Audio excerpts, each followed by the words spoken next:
Who is your wide receiver 4? I don't know. I don't want to do it. Stop. Don't make me answer. You have no answer to the concept of who wide receiver 4 is. How are you supposed to do rankings if you don't know what order they come in? I have rankings. All right. I've also said I'm not going pure model here. I'll give you some model nuggets as well. Okay. As we go. I'll go A.D. Mitchell as wide receiver 4. Ooh.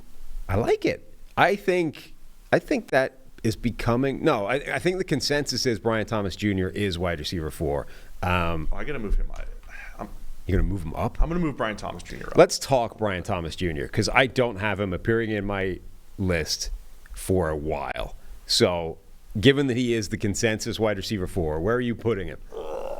The latest thing that I wrote down, I did this last year too. I mean, I just move and stuff. You just move stuff yesterday. It's unscientific when you're just making a list for a podcast. Right now, I have him. And the whole concept is unscientific. But anyway, I have him at 9.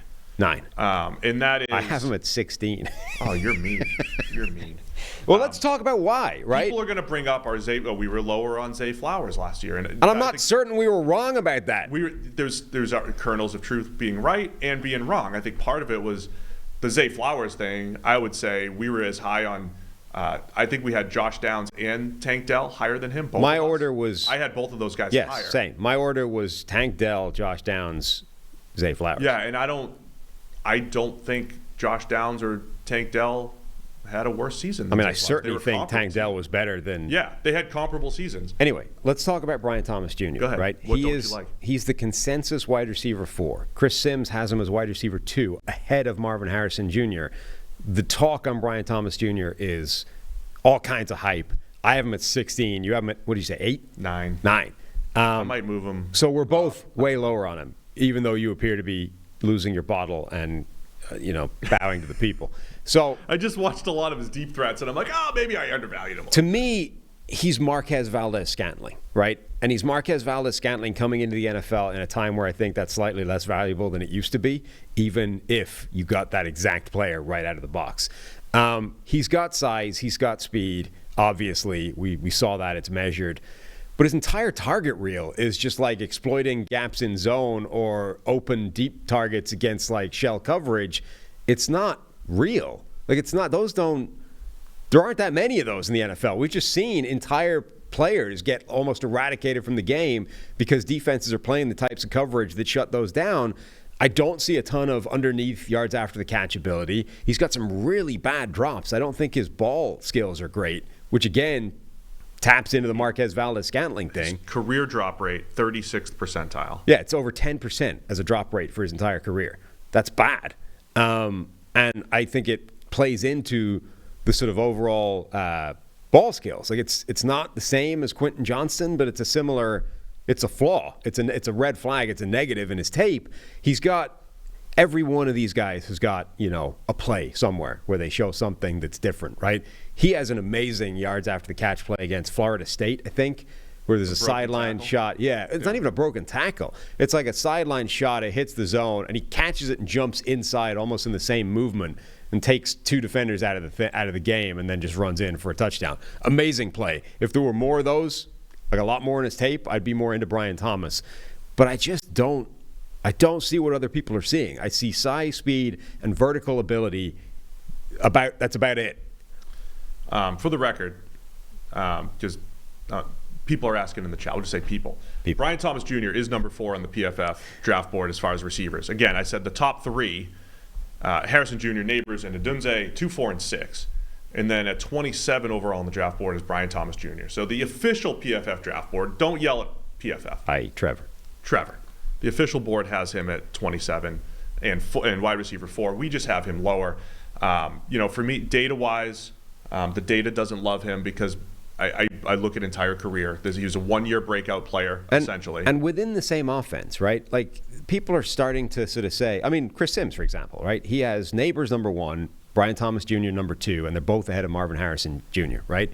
Now, I think there's a very fair discussion to be had about Neighbors versus Harrison, right? I think I have Harrison ahead, but I think it's a very fair argument. If you think we can take him and in training camp, we can fix the shoulder shrug, we can get his hand usage better, there's a very fair argument to say that Neighbors is right there with Harrison, right?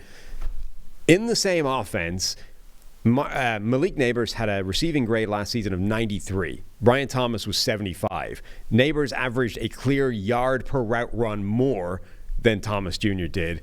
Is that cannibalizing though? Is Neighbors cannibalizing the yards? That would be the argument. And some people have adjusted yards per route run for either number of receivers on the field or having other elite receivers there. Is that a reason why? Because Neighbors is just so good and so special. No, but that's my point. I think it's just showing that, and it's showing the difference between a truly elite receiver and a guy that's just good in a good offense with a good quarterback. Like, it's a different dynamic. I'll give you a stat that works against Thomas here. Okay. One of the things I put into our, say, unstable metrics on PFF IQ is catchable targets.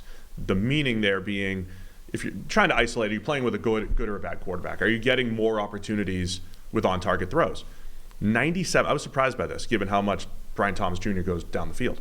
97th percentile on-target throws for his career, meaning the yards per route run, the receiving yards, like all of the raw stats should be higher when your quarterback's putting the ball on you. That's number 12 out of 385 in a career.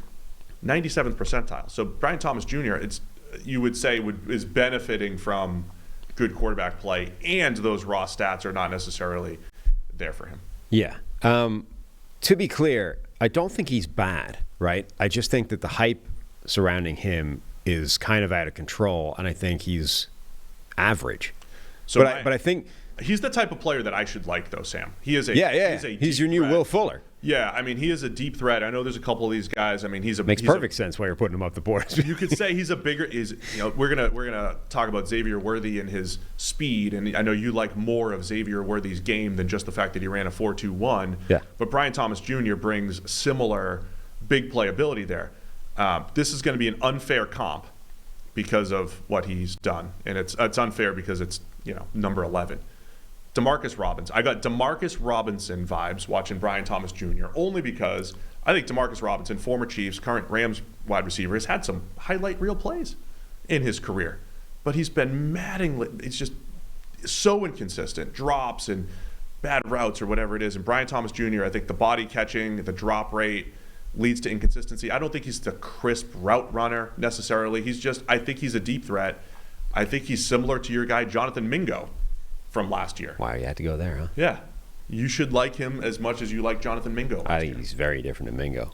But he did remind me very much of Marquez Valdes-Scantling. And as a reminder, Marquez Valdes-Scantling last year in the Kansas City offense with Patrick Mahomes throwing him the football had 400 yards and 2 touchdowns, right? I don't know that style of player is what you want in today's NFL. So my only caveat about this is I think this receiver class is absurdly deep, and you can go beyond 20 players and still like them. Yeah. So I like Brian Thomas Jr.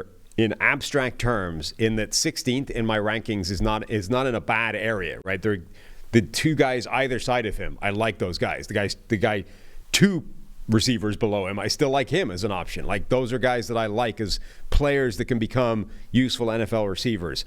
But I think him being talked about as consensus wide receiver 4.